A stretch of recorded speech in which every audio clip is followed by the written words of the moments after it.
Welcome to Be in Tune. Join me, your host Darian, and my producer Joab, as we have conversations that deepen our connection with our higher power, ourselves, and the world around us. So, get ready to tune in, turn up that volume, and welcome to the Be in Tune podcast.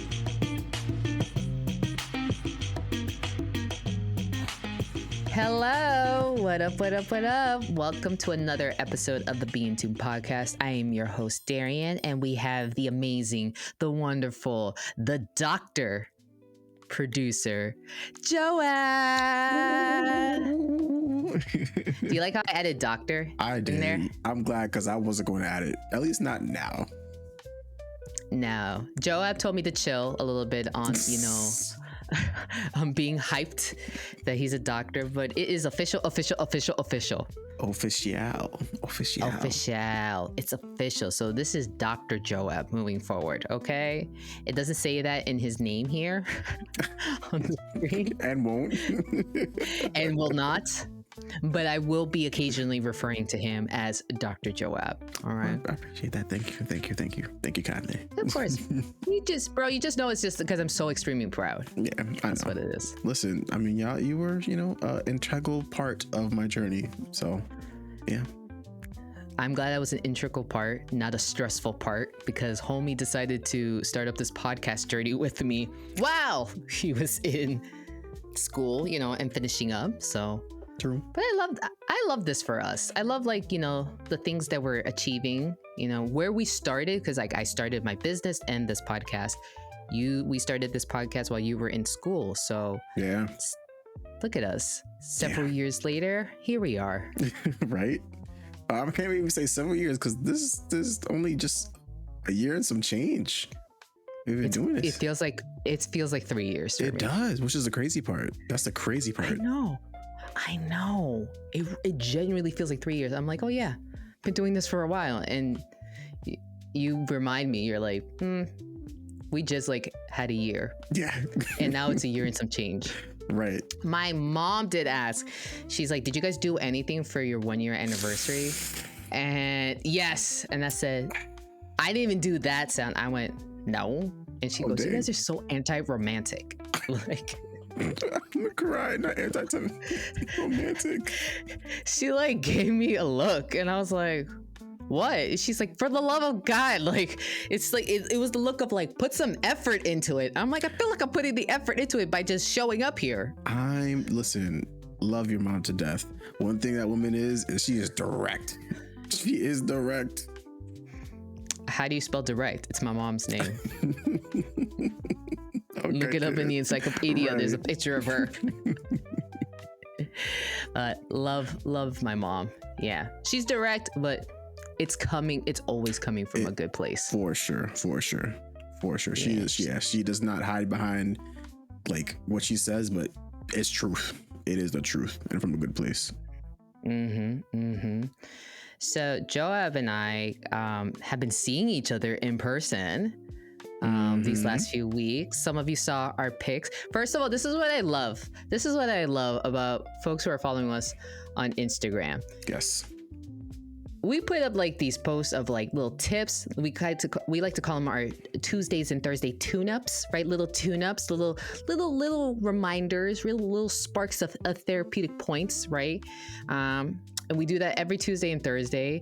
We post shorts about upcoming episodes and all that. So shout out to Joab because he does all of this. So I love it. Thank you. Yes, and shout out to me for being Joab. I like this. Or can we add this? True. I know my role. Right. But Joab, what I loved, and I highlighted this to you.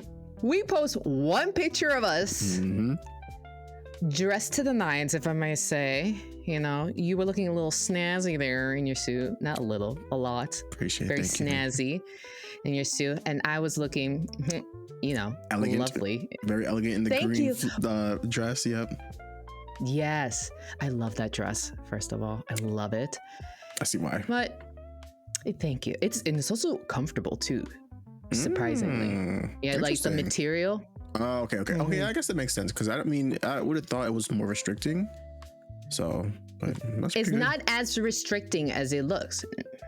You know, I mean, of course, when I sit, I'm like, well, we got to cross some legs here, because if not, fair. You know, we showing things. But let me not continue with that. But what I love is we post that one picture, and that's the most engagement that we have had on IG. Yeah. So all I have to say to that is thank you for liking our faces. I know, right? That's what I concluded with. I was like, they like our faces. That's so... Screw what they have to say. We just like seeing their faces. Yeah. And also, we look nice in that photo. True. So some context on that photo, that was Joab's graduation party. And what a night it was. For sure. Yeah. There's a video circling out there of Joab dancing, leading a group dance too. My dude was in it. My dude was in it. It was celebration time. Absolutely was. Absolutely. There's a video circling out there. Well, more in Joab's phone, because I need that video of me dancing. There was a group dance. There was. Yeah, you took some. There was. Joab. You're right. Listen, you know, to this day, I have yet to get majority of the photos and videos from everybody. Well, you just sent the text, and I was like, "Here you go." I didn't even say. You said good morning. You said like all these wonderful pleasantries, and all I responded was with the photos. Yeah. Yeah. Like I would have to reach out to every individual to get that. I think you may have to. I think just to remind folks. Yikes. That seems like a task. I'm working on Cherie's. I'm working on Cherie's grad party photos, because you know I had my camera and I had to. So I just sent her the highlights. So now what I'm about to create is like my Google link, so everyone could just have that link. That's smart. And then they have their phone. That's smart. I did that last year for one of my trips, and since I was rolling with like 20 women, I was like, hell to the no. There's no way I'm going to edit these photos and then just send it to you all individually. That's just time consuming there. So what I did is, because I uploaded it on not on my Google Drive, but like my Google Photos. I have like an account, because I heard that that's a great place to preserve your photos, because believe it or not, depending on where you store your photos can determine whether the photo quality is going to maintain or it's going to diminish. Right. So I was just, and I noticed that it gives you a link so you can share it with everyone. I said, perfect. Here you go. Here are all the photos. Here's your link. And it's nice because then people get to comment too. With Google Photo app? That's oh wow, I did not know that. Wow, that's pretty cool. You'll see. I'm gonna share it with just like with one person. I'm like passing it along to whoever, and then like you'll see people like in their emails and just like commenting and such. That's actually pretty cool. Good concept. So maybe we need to do something like that for your grad photos. It's too late at that point. Joab, I took a picture of. I love the photo of you and your family. You do know that there was like 5 other cameras there too. That's true. Yeah. To chase down all those people though. One of these days, I'm gonna be like, yeah, you remember that grad party and you took the photos? I'm gonna need the photos. I'm gonna need those photos. Right. One of these days. I'm gonna tell you what was one of my favorite highlights of your grad party. I don't think I've ever shared this with you. I mean, like, other than meeting your amazing family and your mom, shout out to your mom, because we know she's going to be listening to this episode. For sure. So shout out to her. She's so sweet. Your cake. Joab's cake. Joab, would you like to describe the cake? Okay, so pretty much it was, think of like, I guess it was fondant style, whatever. It was 2 tiers, bottom tier and top tier. But the design, so my sister asked me what cake design would I want, and I saw this cake design on Instagram. And I'm like, oh yeah, it definitely has to be this. I put my own twist to it though. So the bottom tier elements from the periodic table of elements. So it pretty much spelled out PhD. So you had P, the element for P, which is phosphorus, the element for H, hydrogen, and then the element for D, which is deuterium, I believe it is. So it spelled out PhD on the bottom. Top tier had a chemical structure on the front. And then on top of that, the very top of the cake was like beakers that were pouring out like green and orange, like fondant, which like kind of like, was supposed to like resemble like pouring of liquids from a beaker. But the secret that nobody really knew, but it was kind of like a secret, like an insider for the chemical structure, it was specifically hand chosen. I specifically chose that chemical structure, which is the same chemical structure as melanin, believe it or not. Secret details. Yep. Wow. I'm done. Mm-hmm. I did not know that. Yeah. I'm like, yeah. Look at you. I mean, you can't put it past me. That's such a me move. So it is such a you move, which actually this is like perfect to like transition into our topic for today, because Joab being Joab. Here we go. You're not wrong. Joab being Joab. First of all, when it comes to for us to picking topics, you guys have to hear our planning conversations, which actually when we did plan this episode, we did it in less time. It was one of our most effective conversations ever, because that just shows like how well we understand each other. You know that? Like I can say a phrase and I would have to break this down to anyone, but you instantly pick up and then you say something and I'm like, yeah, I got you. Mm-hmm. I understand. Mm-hmm. Mm-hmm. But the way we approach topics, I love it. It's definitely left brain and right brain. For sure. So Joab being Joab, with our topic for today, and I'll let him kind of introduce it because he has a question. So that's how we're going to introduce our topic. Not this man getting an article and not him also sending me just like, hey, here's a PDF of like the stuff that I thought I highlighted. And he had his notes in there. And I said, of course you did. Don't do that. Listen, don't do that. Hey, at the end of the day, I'm the one that's winning here because I'm like, great. I don't have to read all of this. I just read Joab's like highlighted points, which is so funny because I'm like asking a question and I see it and you're asking the same question. I'm like, okay, that's interesting. Wow, I didn't even know that. Okay, I had the same point and I was like, that doesn't make any sense, or that's a small percentage. And you're just like, and then you're like, that's a small percentage. I don't know if I agree with the study. But then, of course, Joab is way more technical than I am. So, I cannot. So let's get into it. Let's get to it. Sure. I think I prolonged the setting up. So go ahead, Joab. For sure. So the topic for today is mainly around expectations and relationships.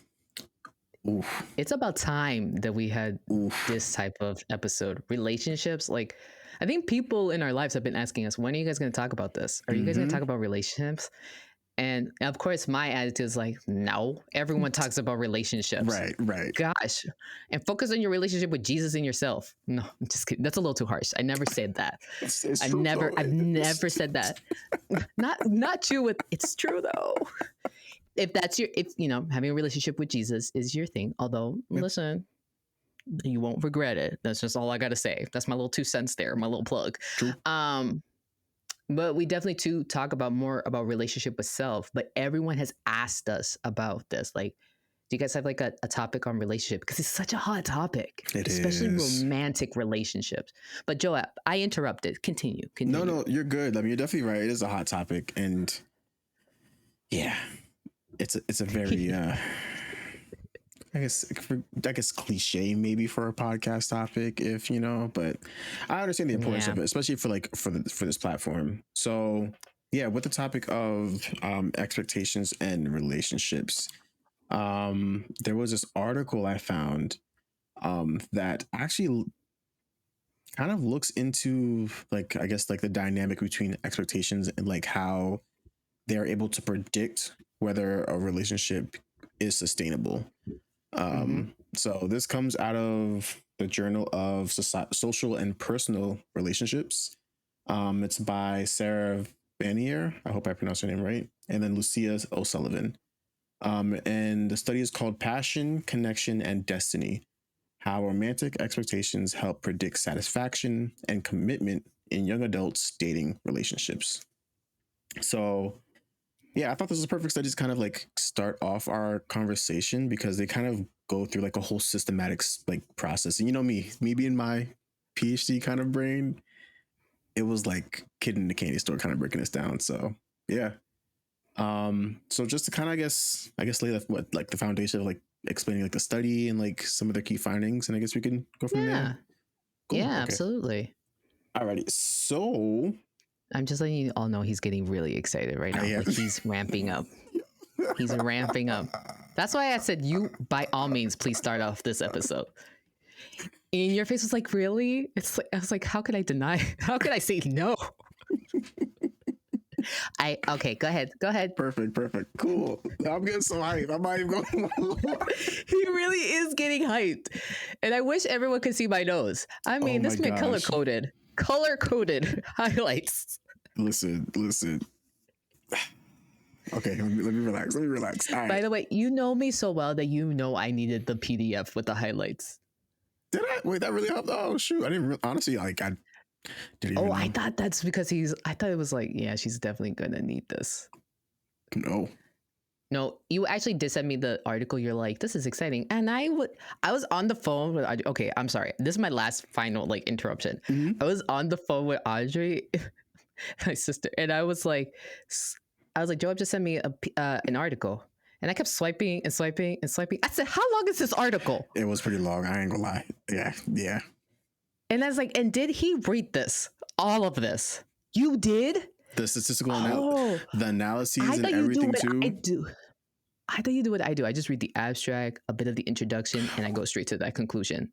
I do a quick skim of like the methodology. Yeah. And then I don't read it verbatim, but I look at the key points. Like if I have questions, I'll make sure I'll look to see if I can answer those questions based off of their results, or what, like how I look for like how they did it, their setup and all that, and then their conclusion, their findings. But the setup is what I'm really looking into the most, because that's what, I feel like is the backbone of the whole study. If their setup is not the greatest, then the study really isn't either. So I'll do the same thing, just skim through it. Okay, Dr. Joab. All right. Yeah, I was like, this is 31 pages. Dear God. No, I'm just kidding. So I really appreciated I just love it. I sent you a PDF with like the highlights. And I was like, thank God. I did my part. I'm glad it helps. Yeah, so this study came out from 2016. So how they kind of did the study, it's like a survey-based study. So they had 270 young adults, 148 males and 121 females, and the age range was between 18 and 28 years old.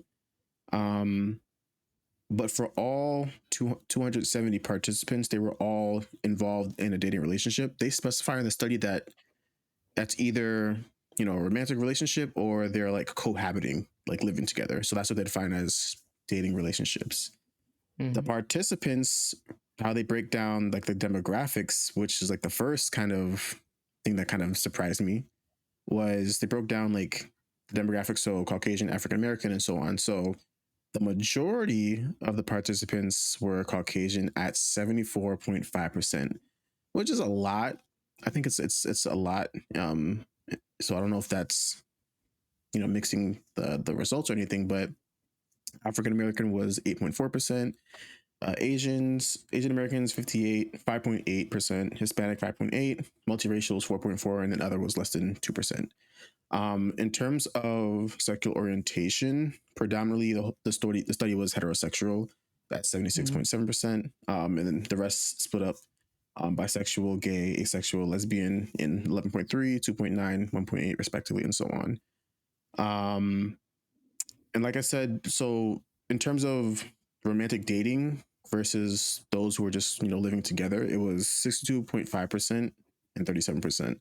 Just to show like they break down like the actual, like each participant, just to know what they're working with. But again, the majority of these relationships were like male to female couples. So how they went into their study was they pretty much just gave each participant like a questionnaire. Some of these questions were randomized, but they were all kind of circulating around four categories, which was connection in a relationship, passion in a relationship, destiny or the idea of destiny in a relationship, and then what they call immediacy, which what I kind of gathered from that was just like, the rate at which when you first meet someone, how soon do you form a romantic connection, or how soon does that occur? That's what they mean by like immediacy.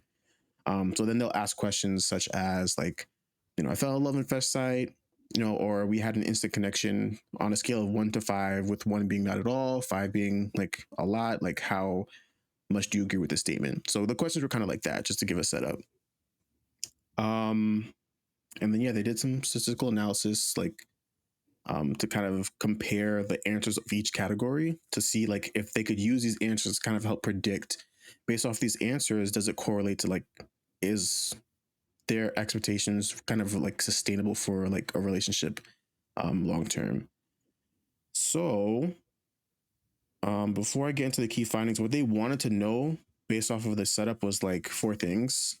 To what extent do young adults like endorse romantic beliefs or romantic expectations? To what extent do young adults report like discrepancy or like a difference between like expectations versus like the actual perceptions of a current relationship? Like, is there like just a difference between the two? And then the last 2 are like, what are the types of expectations that are most likely to be unmet, and what are the type of expectations that are the best predictors of negative relationship outcomes? So, I guess before I go into the key findings, is there anything that like you wanted to add as well? Because I don't want to like keep yapping. No. First of all, you're doing a great job. I'm like, yeah, that's everything that I read.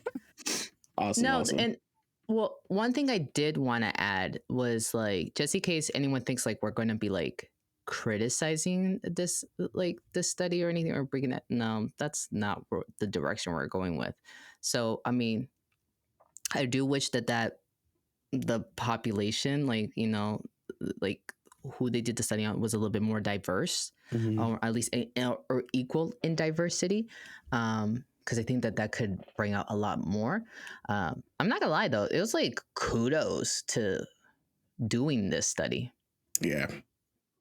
So, especially trying to ask those like particular questions of like, is there like an instant connection, right? What does connection look like, right? What was the immediacy, right, in getting in this relationship and such?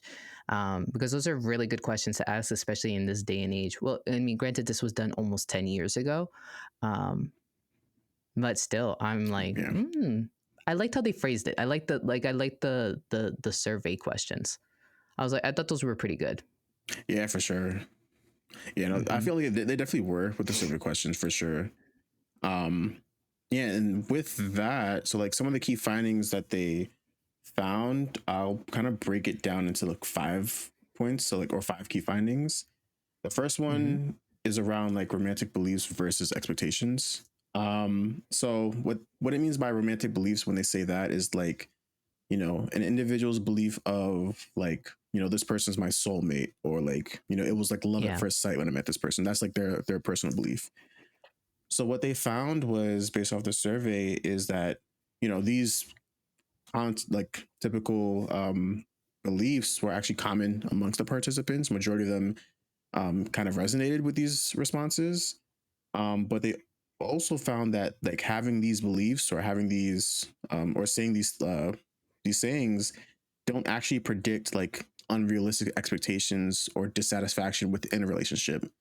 But what does predict dissatisfaction in a relationship are the unmet expectations.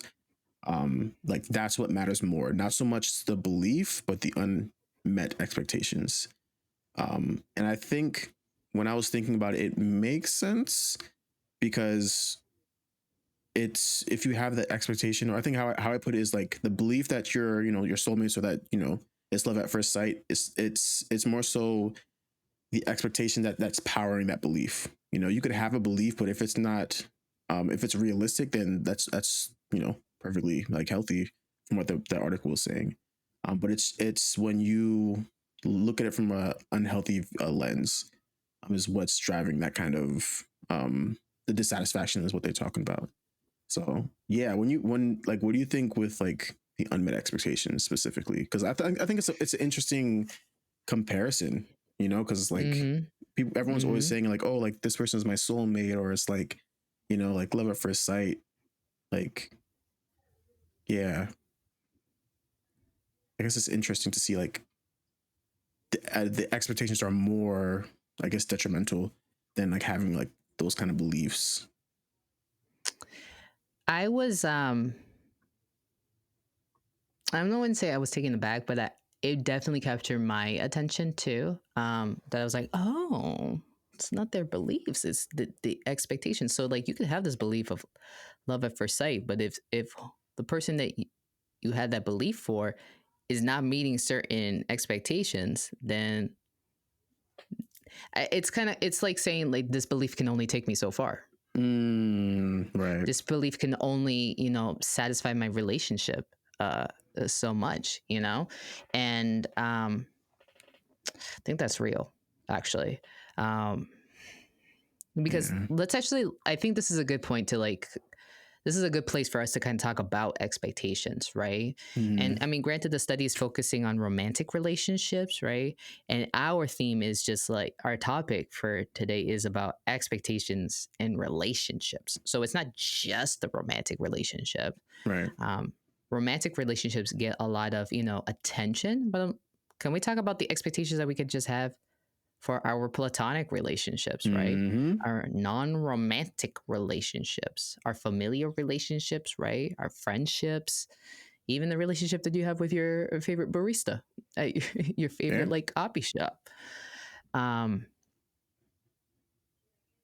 So I wanted to ask you a question. Joab, you feel free to say no, I don't want to answer this question because it kind of puts me on the spot. Okay. But there was a question that I think it was asked in BTM, in the BTM service. Do we, and I'll say we, right? So I'm asking a general question of like, do we have expectations for our relationships? And are those expectations important? Are they necessary? And that's necessary and important are two different things too. Okay. Delicious. So I like that. I like the question. Ooh, I like that. He said delicious. He said delicious. I like the question. I'm not gonna lie. That was a good question. That means I asked a really good question. No, because I mean, you really have my brain turning with like the difference between like necessary and important. That's wow. Okay. So my first initial reaction was to the first question, like, do we have expectations? I believe we do. Yeah. I think the second part was, well, remember the second part again? Do we have expectations? Are they important and are they necessary?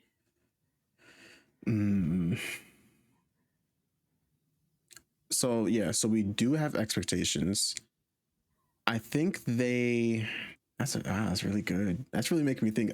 So for it being important, I feel like it is important. Is it necessary?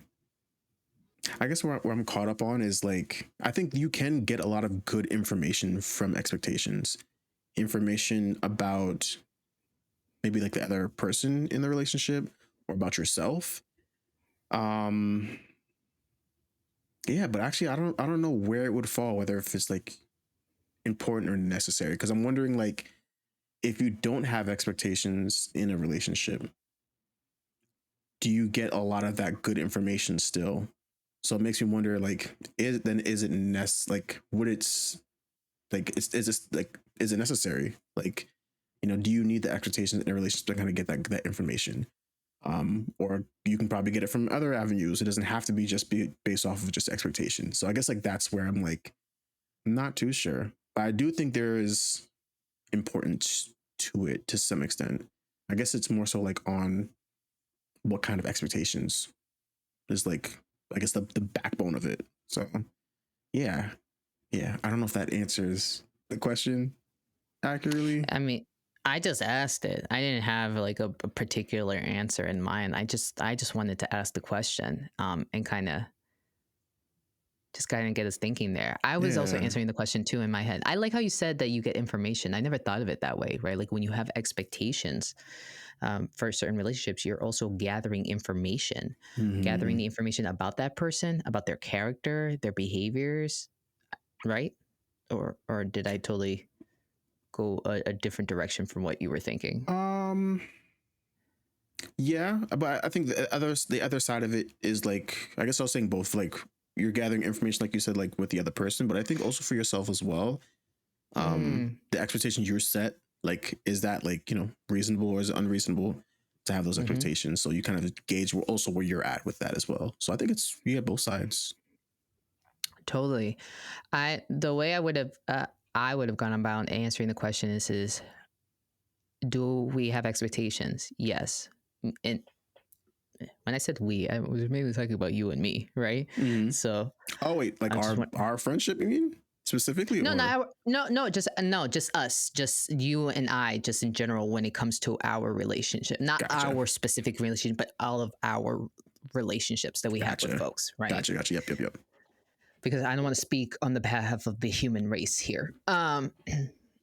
So yeah, I totally have expectations. Now I'm going to use my I statements. Yes, I do have expectations in my relationships. Are they important? Yes. Are they necessary? Yes. However,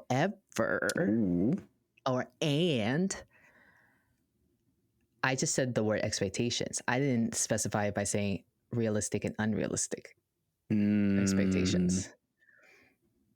Because I think too, one thing that I've been guilty of is having some unrealistic expectations on my relationships, which I deemed as important and which I deemed as necessary. And then I do not get my relationship needs met. Like I don't feel satisfied in the relationship. And that's what that was like one of the first points, right? That's the first point we're talking about. These folks had certain beliefs about their romantic relationship, beliefs, right? Yep. So, the ideas in which they really give into, right? So these beliefs, but if there weren't any met expectations, they weren't satisfied in their relationship. Yeah. Right? Like unmet expectations doesn't meet their satisfaction. I can set some unrealistic expectations. And of course, my relationships are not going to bring any satisfaction because one, I'm not being fair to the other person. Because did they agree to these expectations? Let's talk about it. Let's talk about it. It's real. That's real. I mean, not everyone, I don't think not many people, say, hey, we're going to have a relationship here and here's the contract and you're going to sign on the dotted line that you're going to achieve all of these things, or, this is what you're going to be able to do, right, in us having a relationship. That happens in business settings and when people are creating like a partnership. Of course, the contract's going to be out, right? Of course, we're going to have to sign on the dotted line. And I'm just talking about like in general, like you and I didn't say, hey, this is what I expect from you. And I want you to like meet these expectations. Right. We only started having kind of those conversations when there was aspects in our personality moments where our personalities would kind of clash a bit, right? Because you and I definitely go about life, and most of the time pretty similar, but then there's some things that we come about something in two opposite ends. Right, yeah. Right? Just to spill a little bit of our tea, just a smidge, because you guys... Not a little bit of tea. A little bit. Joab is literally drinking tea, too. I literally am. Chamomile. I have to share this one thing. Like a little parentheses. Joab's like, I'm just getting tea. And instantly I was like, you're sick. And he was like, no, I just wanted tea. I was like, Joab, it's not part of your usual behavior to drink tea. And he goes, you're correct about that. And then I was like, he was like, wow, such a psychologist, And I'm like, well, slow your roll. I'm not a doctor of psychology. But I digress. But like, Joab and I, like when it came to just structuring our podcast, like the content itself. He likes more details. I like a loose idea.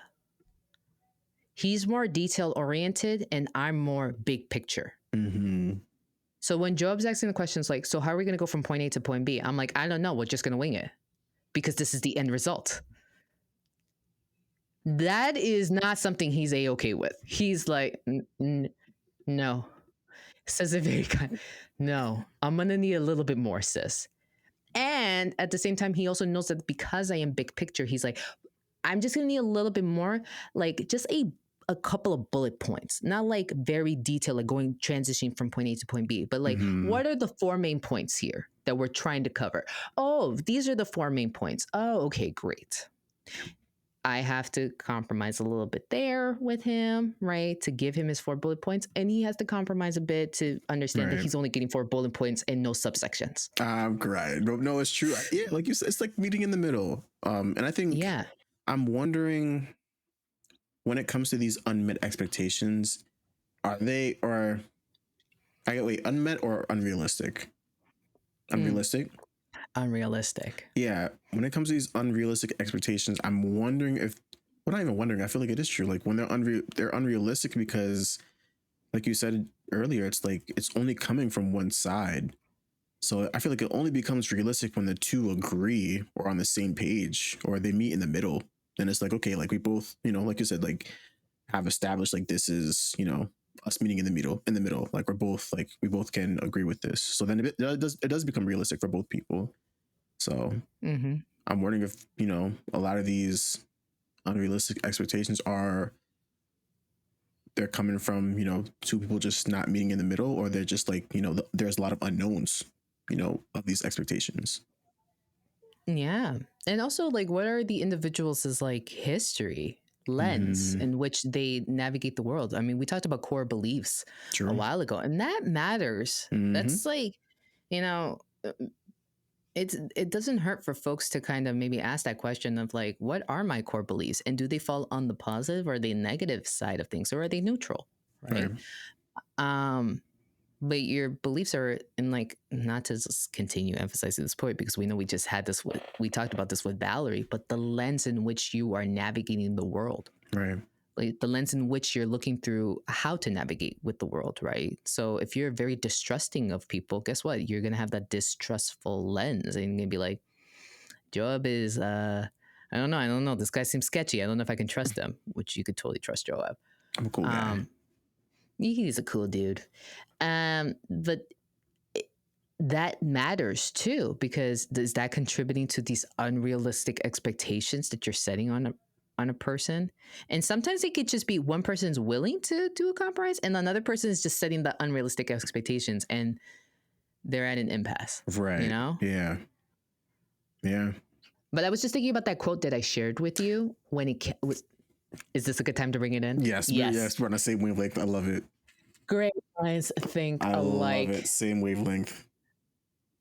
Also, not you really highlighting the bullet points in our share doc. He really does. It's bullet points. I did highlight them? Oh, dang. Yeah, you did. I'll be on it. So the quote is when it comes to setting realistic expectations. So now we're moving from unrealistic to realistic, right? Because if we know we have this issue with setting unrealistic expectations, and only you can know this. Maybe it's gotten brought up, maybe it's been highlighted in your therapy, right? Or with other people whom you're in a relationship with, and you accept that you have like an unrealistic setting of expectation challenge, right? I want to challenge an issue. So this quote is really cool because it says, when it comes to setting realistic expectations in our relationships, let's remember responsibility. Which that's not an actual quote. That was just my summary of what someone said. So yeah, I phrased it that way. And when I read it to Joab was like, ooh, that'd be hitting. And I was like, wow. Mm-hmm. Look at this. From that quote, like the word responsibility, like why is that, just that word off of that quote, so important? Like what is it? What are we supposed to be responsible for or of? I'm glad that you asked. I never thought of the word responsibility coming in when it came to setting realistic expectations for anything. Yeah. For anything we do. Let's step aside. Let's put the relationships on pause, right? And let's talk about setting expectations. One thing that I've the conversation that I've had with folks, right, in the therapeutic environment, when it comes to setting goals, one thing I've always told them is set realistic expectations. A lot of you are setting goals that is to reach the moon or reach the stars. And I'd be like, baby, you could do anything, right? Like at least that's what I think in my head. Baby, you can do anything, right? I'm telling them obviously in more clinical language, you can do a lot of things. And there's a lot of things you can't do, such as go to the moon suddenly. All right. Unless you're tight with the head of NASA and they're just gonna somehow put you on the next spaceship that's going to go to the moon. Okay. And note that takes months of training to do. And there's a test that you have to take, and you have to go through certain channels and have certain ranks and all of that. You got to become a whole astronaut. So I think it's fair to say that you suddenly going to the moon is not a thing, right? If we're being literal. But my point is like when we set goals for ourselves, right, we have to be mindful of our limitations of what we are capable of. And when we do that, then we know what we're taking responsibility for. We're taking responsibility on what we are capable of doing, right? We're taking responsibility of our actions, right? How we move forward, how we work on achieving this goal. I'm setting a new goal for myself this summer, which is a new fitness goal, right? Because long story short, my wrist is finally healing up. It's a whole story. But like now I can go back to lifting, right? Which I'm going to have to set realistic goals for myself, which is like I can't be lifting 3 times like I used to. Maybe let's actually start with the 1 time for a little bit to move up to the 2 times, right? Which then eventually would go to 3 times a week. It depends, right? It depends on a lot of factors and such. But I did ask like my OT, I was like, can I go back to hitting the heavy bag? I want you to start lifting first. I want you to how it feels on the wrist when you lift the weights, and then you can move on to the heavy bag. And when you do, you can't go back to hitting the heavy bag like you were, Apollo Creed, right? Yeah. I just watched Creed the other day. I told you that. I wanted to talk about it, but I guess we'll have to talk about it another time. Yeah. Which, mind you, I've seen this movie like 1,000 times, and I just freaking love it. Good movie, great movie. It is. Oh yeah, totally. But boxing, like hitting a heavy bag, is my favorite workout. But even that, I have to set realistic goals for myself. Now, goals and expectations are 2 different words. I know. But what I'm trying to say is that the responsibility piece comes in with what we are capable of doing and knowing our limitations and honoring those limitations. Not that we have to stay in that mindset of like, I just can't do this, right? No, there's certain things that maybe you can work on and grow in, right? But like I said, going to the moon, going back to my previous example, that's a strong limitation right there. Like you can't just go to the moon. You're going to have to accept that limitation of that you don't have the proper astronaut training to just suddenly get on the next spaceship to go to the moon. Unless you do, then you're not the person who I'm speaking to. Yeah. So when it comes to responsibility in our relationships too, it's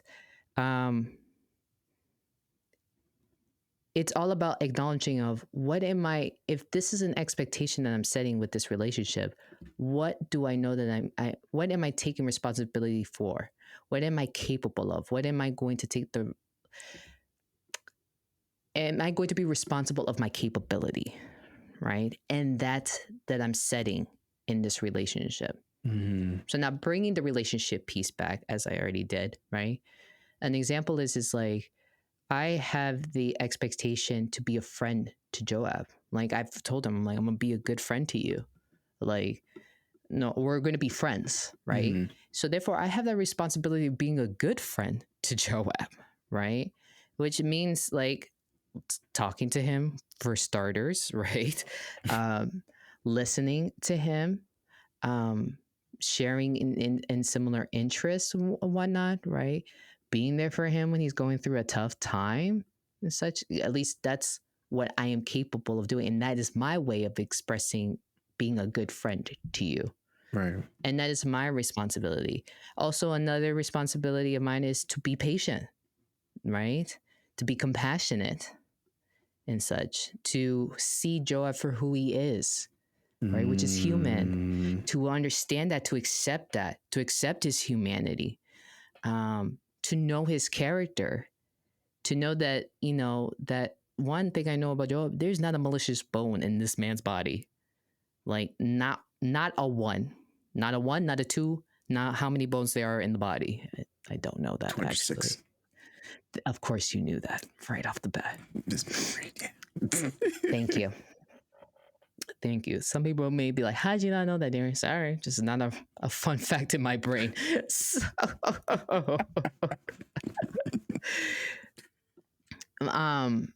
but that is my responsibility to have that in mind, to be able to look at who he is with a compassionate lens and an objective lens, right?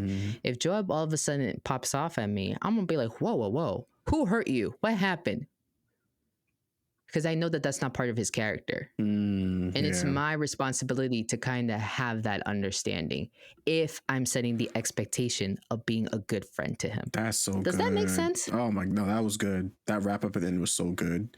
In my head, while you were saying that, I'm thinking, because you're talking about like your responsibility when it comes to the expectations. Because I guess like how we're talking about it is expectations, in the confines of a relationship, right? Whether it's platonic or romantic, it's shared between two people.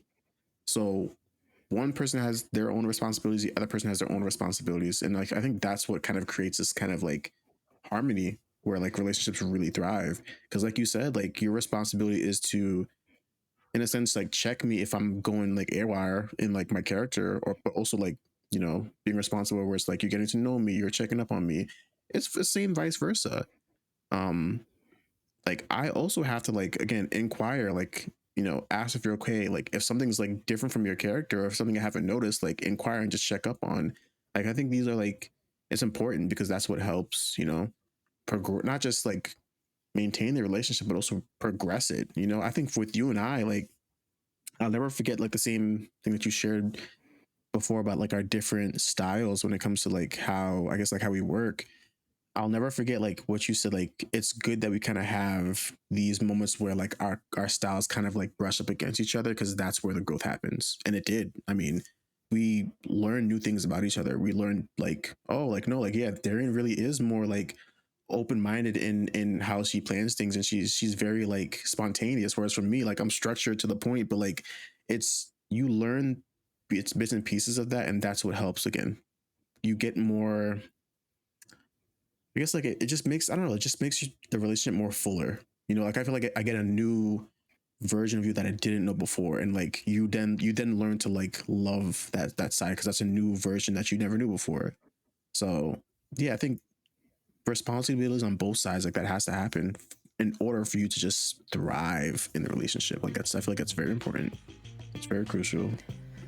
Hey, I know the episode got interrupted. Guess what? Joab and I are sticking to what we said, that we're gonna have part 1s and part 2s, right? We're also trying to honor the time limit that we have established. So we just ended with a great quote, right? Let me repeat it again. When it comes to setting realistic expectations in our relationship, let's remember responsibility. How do we continue this conversation? You'll just have to wait and see.